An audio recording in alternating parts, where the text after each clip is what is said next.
Good morning. Too early, isn't it? Look, I've been given talking points, and I don't like reading speeches, never have. But my chief of staff did put some stuff down here in writing just to make sure I don't miss anything. So I'm going to be reading a little bit, then we're going to open up for questions. I've been on the ground less than 3 full days. I got in here Monday. President of the United States called me Monday morning and asked me to deploy here. Got here Monday evening, and I'm staying till the problem's gone. But we've made a lot of progress in the last 3 days. Marcos Charles, he's running ICE operations here. There you go. Rodney Scott, Commissioner of Customs and Border Protection, standing here beside me. Good morning, I'm Tom Homan, the Border Czar for President Trump. I'm here on behalf of the President, along with U.S. Commissioner for U.S. Customs and Border Protection, Rodney Scott, and Marcos Charles, who's leading the enforcement effort here right now. I've been on the ground since Monday to regain law and order in the city beloved by many, and work together to remove threats from the community. During the past administration, we'll all remember, more than 10 million illegal aliens entered this nation. Many were national security threats, public safety threats. We can't remember over 2 million known gotaways. 2 million people who paid more to get away. Why? That should scare the hell out of everybody. President Trump promised American people, including the residents of Minnesota, that he would work to ensure our communities are safe. And with that, this administration is absolutely focused on identifying removal aliens that pose a public safety threat and national security threats. And the numbers prove it. The data proves it. In the past few days, I've met with Governor Walz, Attorney General Ellison, Mayor Fry, numerous police chiefs and sheriffs, and I have more to meet. I'll also be continuing the dialogue with business and religious leaders in partnership with Minnesota, your communities. I'll be meeting with them too, because I want to hear what they have to say. In my meetings with folks so far, and most importantly, the governor and the AG, the Mayor Fry, we didn't agree on everything. I didn't expect to agree on anything. I've heard many people want to know why we're talking to people who they don't consider friends in administration. Bottom line is you can't fix problems if you don't have discussions. I didn't come to Minnesota for photo ops or headlines. You haven't seen me. I came here to seek solutions, and that's what we're going to do. And we've come a long way, and we got some good wins for the people of Minnesota, I think, and for the administration and for the safety and security of this city. One thing we did agree on, though, everybody I talked to agreed on, was that community safety is paramount. One thing we all agreed on was U.S. Immigration Customs Enforcement is a legitimate law enforcement agency that has a duty to enforce the laws enacted by Congress and keep this community safe. Like I've said many times for the last several years, even before this administration, jurisdictions that refuse to cooperate with federal immigration authorities are sanctuaries for criminals. Sanctuary cities are sanctuaries for criminals, and endangers the residents of the community. To be clear, we did not agree with Minnesota state and local officials that they would be involved in immigration enforcement. I didn't ask them to be immigration officers. I'm asking them to be cops working with the cops to help us take criminal aliens off the street. What we did agree upon is not to release public safety arrests back in the community, and they could be lawfully transferred to ICE. I'll speak more about that. I will highlight that the Minnesota State Prison System under the Department of Corrections have been honoring ICE detainers. And we appreciate that important collaboration, and we're going to expand upon that. That decision has made Minnesota safer, not only for residents of Minnesota, but the men and women law enforcement. Not just ICE, all law enforcement. Rather than arresting the same public safety threat, significant public safety threat over and over again, they agree to work with us to identify those people and remove them. I'm also pleased to announce I had a very good meeting with Attorney General Ellison, and he has clarified for me that county jails may notify ICE of the release dates of criminal public safety risks so ICE can take custody of them upon the release from the jail. And let me tell you why that's important. I know people are a lot concerned about the manpower has been set in law enforcement manpower. Look, I've said this many times before. I've said it for the last several years. Give us access to the illegal alien public safety threat and the safety and security of a jail. It's common sense. It's safer for the community, it's safer for the agent, and it's safer for the alien. Because anything can happen on a street arrest. It just makes common sense. And for the people that argue, well, we're a welcoming community because we want victims and witnesses of crime that are here illegally to feel safe to come to police without fear they're working with ICE. We're not going to talk to the victim and witness of crime. There's no problem there. They should feel safe to come to police and ask for help. All we want is to talk to the person that local and state law enforcement authorities locked in a jail cell. They chose to lock this person up. That's who we want to talk to, the public safety threat. So that argument is that protects victim witnesses of crime. It's a bunch of crap. Victims and witnesses of crime don't want the bad guy back in their neighborhood either. So great progress with the Attorney General and local sheriffs. And one thing, when we have these agreements, it takes less law enforcement agents to do the job. One agent can arrest one bad guy in the safety and security of a jail where he's behind the wire. We know we don't have weapons. But when you normally release that public safety threat, illegal alien back in the community, we have a job to do. We're going to arrest him. So we're going to find him. And what happens is now we got to arrest somebody on his turf. We have access to who knows what weapons. Now we got to send the whole team out. Cover the back door, cover the front door, officer safety reasons. Then because of the hateful rhetoric and the attacks on ICE officers, now we got to send a security team behind the arrest team. So what could have been done with one person in a safety and security jail, now we got 15, 16 people out there doing it. I know that causes stress in the community. So if we get these agreements in place, that means less agents on the street. More agents in the jail means less agents in the street. This is common sense cooperation that allows us to draw down on the number of people we have here. Yes, I said it. Draw down the number of people here. Because we have the efficiency and safety of the jails and the prison. Matter of fact, I have staff from CBP and from ICE working on a draw-down plan. What does that look like based on the cooperation? What does that look like based on how many targets we have left to find? In my meetings with Governor Walz, AG Ellison, and Mayor Fry, as well as state and local law enforcement, again, I appreciate they all acknowledge that we do have federal immigration laws in this country that have been passed by Congress, and that ICE is in fact a legitimate law enforcement agency charged with enforcing those laws. We're not making this up, folks. ICE is enforcing laws enacted by Congress. They're a federal statute.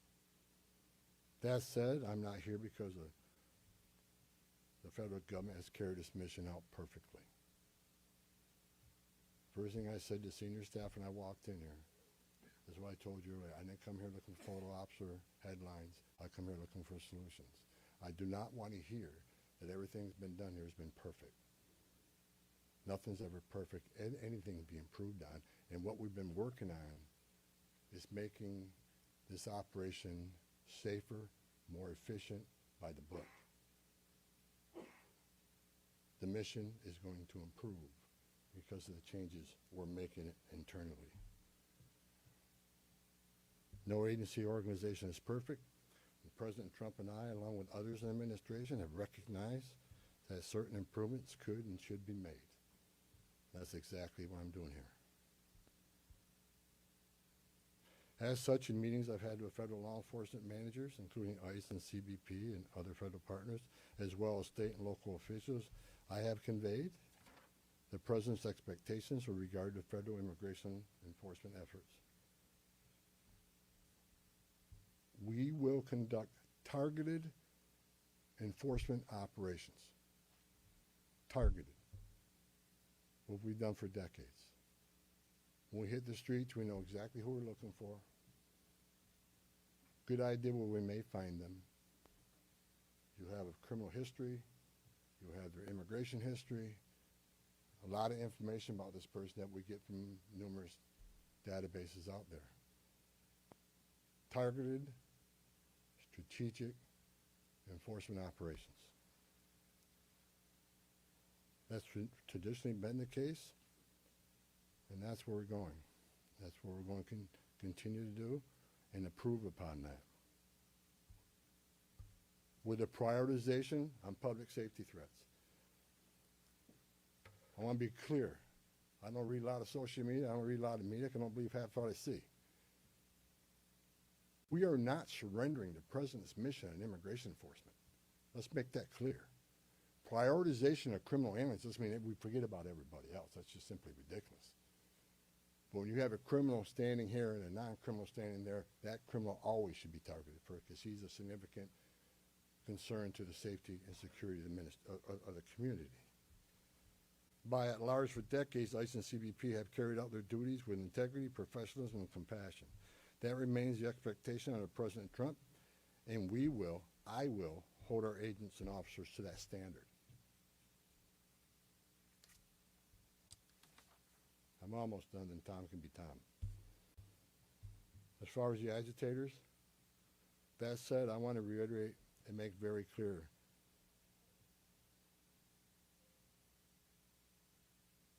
I want to make it clear, ICE and CBP officers are performing their duties in a challenging environment under tremendous circumstances, but they're trying to do it with professionalism.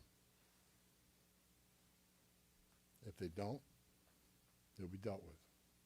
Like any other federal agency, we have standards of conduct. They are sworn law enforcement officers working tirelessly to enforce our country's border security and immigration laws, protecting the interests of our country and preventing dangerous people from walking the streets of this nation when they're not supposed to be here to begin with. Men and women of ICE, I was a Border Patrol agent. I was an ICE agent. I was the first ICE director that came up through the ranks. I spent over 40 years doing this. These men and women that carry that badge and gun are American patriots. They put themselves on the line for this nation every day. But I want you to remember, they don't hang their badge, they don't hang their heart on a hook every day they come to work. They're mothers and fathers too. They're sons and daughters too. And if they've seen a fraction of the tragedies I've seen in my career, they take a lot of damage home to every day. The things they've seen, especially on the border with Border Patrol agents. People drowning in the river. Women being raped by criminal cartels. Giving CPR to a baby that was thrown in the river by the cartels because Border Patrol came too close. So let's throw the baby in the river. That way the Border Patrol was concentrating on that so I can get away. These men and women see some terrible things. But I want you to remember, they're mothers and fathers too. Many of them are members of this community. God bless every one of them. The hostile rhetoric and dangerous threats and hate must stop. And we all agreed to that. All everybody met here today, we got to stop the rhetoric, the hateful rhetoric that has caused an increase in assaults. that it calls, because of that, have to send security teams out with arrest teams, which surge the city with additional resources because of the rhetoric, because of the threats, because of the assaults. Again, with the agreements we've achieved and following through the agreements, with the rhetoric dropping down, that allows us to pull more agents out once we feel the environment's safer.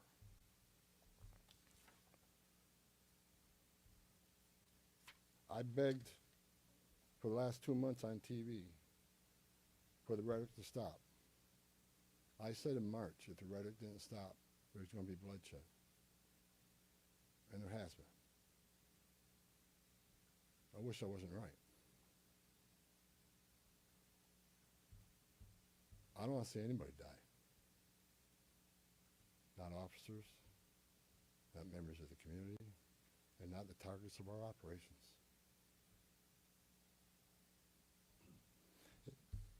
For the people out there who don't like what ICE is doing, if you want certain laws reformed, then take it up with Congress. Again, ICE is making this up. They're enforcing laws enacted by Congress and signed by the President. The same laws have been on the books for the last 6 presidents I worked for. I started with President Reagan and ending with President Trump. Every administration, we enforce the same laws. If you don't like what ICE is doing, instead of protesting this building, go protest Congress. Tell me what changes. You have your First Amendment rights. I support that. You have the right to protest. I'm just asking you to keep it peaceful. But threatening law enforcement officers, engaging in impeding and obstruction and assault is never okay. And there will be zero tolerance. You interfere, impede, assault an ICE officers, you will be arrested. Like I said a bit earlier in my meetings with Governor Walton Ellison and Frey, as well as state and local law enforcement, I appreciate they acknowledge this, that public safety should be paramount. The chiefs I've talked to committed to responding to 911 calls when protesters turn violent, agents are in a dangerous situation, and there's assaults. They have committed to upholding public safety and responding to the needs, not to enforce immigration law, but to keep the peace. With that, I call upon those officials to stand shoulder to shoulder with us to tone down the dangerous rhetoric and condemn all unlawful actions against law enforcement in the community. There are many ways your voice can be heard, express your feelings, and affect change in the country without crossing that line. Political and other disagreements in this realm should not be at the expense of public safety or the safety of federal law enforcement officers. In closing, I want to thank the state and local officials here in Minnesota that I met with and the many I'm going to meet with. We've had meaningful dialogue. And look, again, we didn't agree on everything, but we agreed on the things I just talked about. There's much more we can do. And I'm going to continue this dialogue. I got many more community leaders to talk to. I got many more sheriffs to meet. President Trump wants this fixed, and I'm going to fix it with your help. I want to thank President Trump for his unwavering commitment to public safety and prosperity of every American. Under the President's leadership, we have the most secure border in the history of this nation, which means less women are being raped, less children are dying crossing that border, less fentanyl is getting in this country to kill Americans, less known suspected terrorists are crossing that country. And we don't have 2 million unknown gotaways. We don't know who the hell they are. A secure border, we have stronger national security. A secure border saves lives. When 96% less people come in, how many women aren't being successful to be members of the cartel? How many people aren't dying making that journey? How many Americans aren't dying of fentanyl overdoses? How many women and children aren't being sex trafficked in this nation? The data proves it. Anybody can find that data.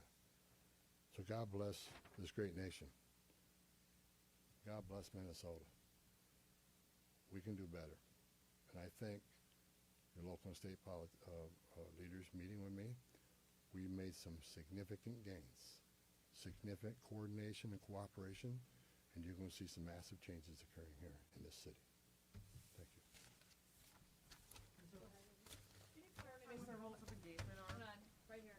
Thank you so much, Mr. Homan, Giovanna Delorto with the Associated Press. Based on how you have described these changes in the mission, can you be more specific about the objectives of Operation Metro Surge?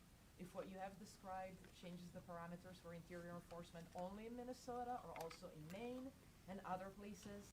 And finally, when would you consider that those objectives will be achieved and this operation will end? Is it in terms of agents on the ground, in terms of who you are targeting for arrests? The withdrawal of law enforcement resources here is dependent upon cooperation. Like I said, one agent arresting one bad guy in jail means less agents on the street. We have some agreements. We got more to talk about how we're going to implement these agreements. But as we see that cooperation happen, then the redeployment will happen. Look, target enforcement operations should happen across the nation. That's what we've done for decades.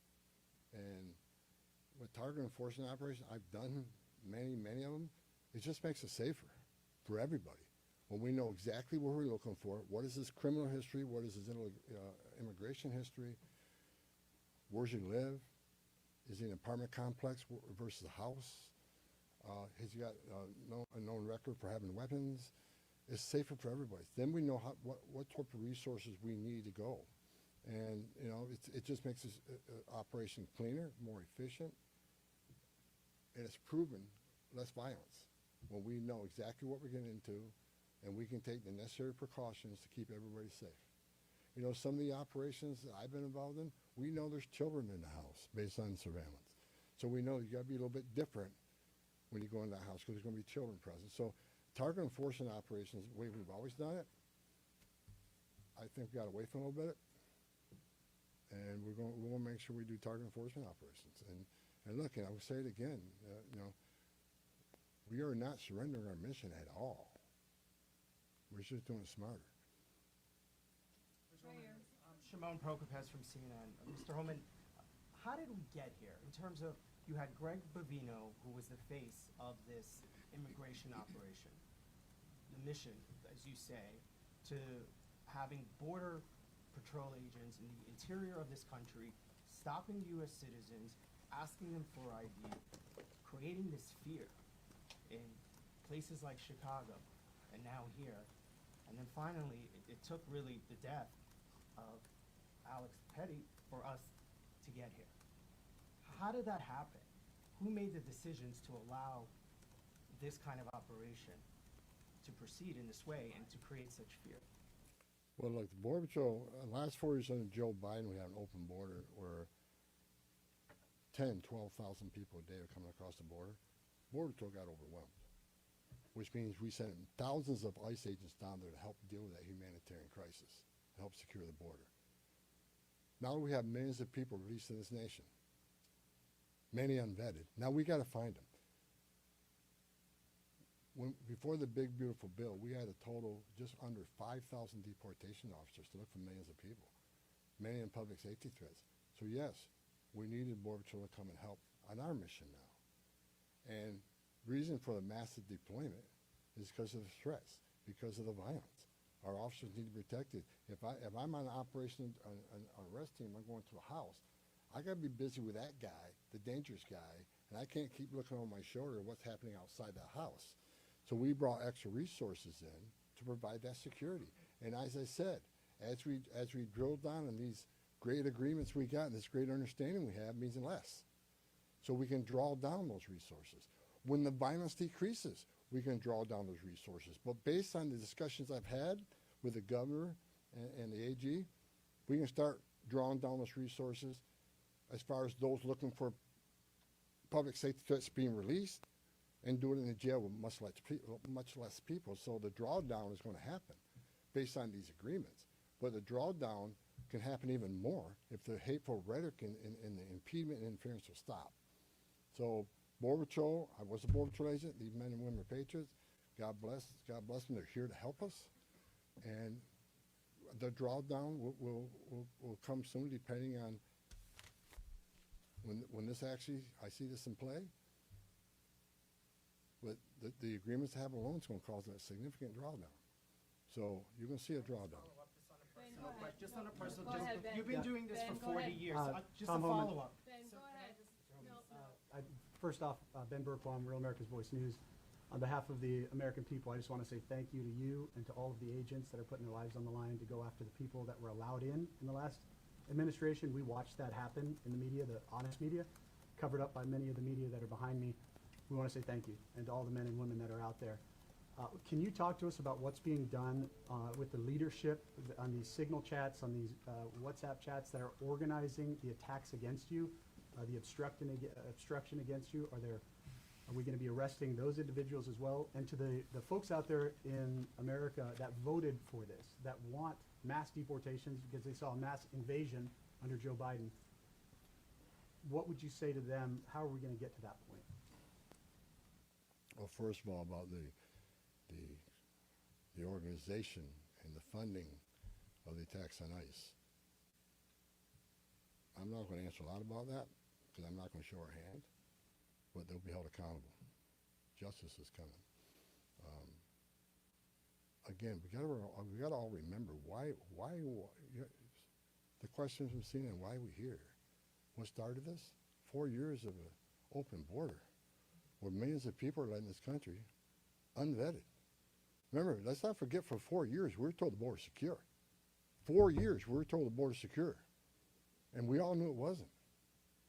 And I want this to be a positive thing we're doing here today. I also want to remember the politicians are continually attacking us. Where were they the last 4 years when the number of women and children sex trafficking went all-time high? Where were they when 250,000 Americans died from fentanyl coming across the border? Where were they when women and children are dying making that journey? Where were they when over 4,000 aliens making that journey died? Historic record. Where were they? Not a word. Now we're just trying to respond to what happened the last 4 years and keeping this country safe.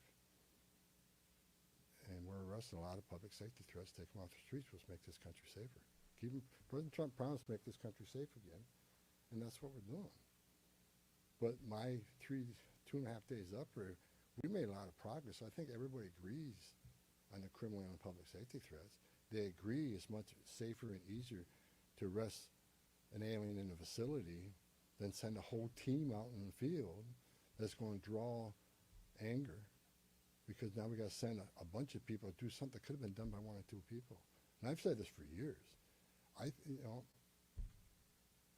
have no ill will to anybody in Minnesota. All the people I talk to, we're never going to agree on everything. We have different philosophies and different opinions on immigration, but we all agree this is a way to go to reduce safety, reduce crime, not reduce safety, reduce crime and increase safety for our operations. More people in the jail means less people on the street. It's simple math. Sir, Lana Zach, CBS News. Everybody I've spoken with agrees that if somebody has a violent criminal history and is a fugitive, they don't want them as their neighbor. But when you're talking about a targeted operation, and are you talking about targeting people whose crime is coming to this country, or is it a more specific definition now? All operations will be targeted, but the prioritization are going to be criminal aliens, public safety threats, and national security threats. I've met with Marcos and his staff. We got a lot of them. We got a lot of them to keep us busy.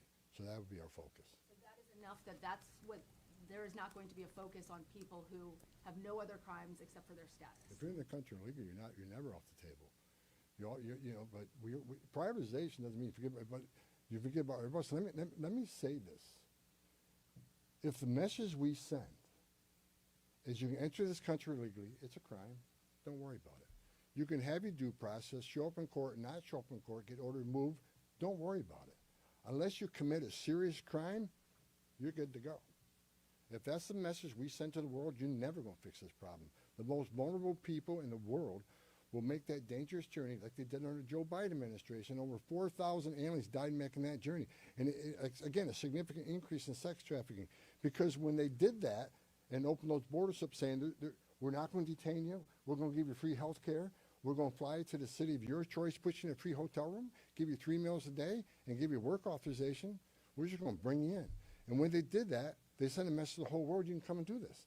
And what happened? They overwhelmed the men and women of the Border Patrol, where many days 70% of agents were pulled off that line. 70%. You don't think the criminal cartels had a field day with that? They created gaps for the cartels do their activity. And that's why you've seen the rise in fentanyl overdose. That's why you saw the rise in sex trafficking. The 2 million plus known gotaways, why did they pay more to get away? Why didn't they pay less, turn yourself in, get released within 24 hours? You get a free airline ticket to the city of your choice. We're going to give you a free hotel room, and we'll give you free food and free medical care. And you're going to get work authorization in 6 months. Why did 2 million people choose to pay more not to take advantage of that giveaway program? They didn't want to be vetted.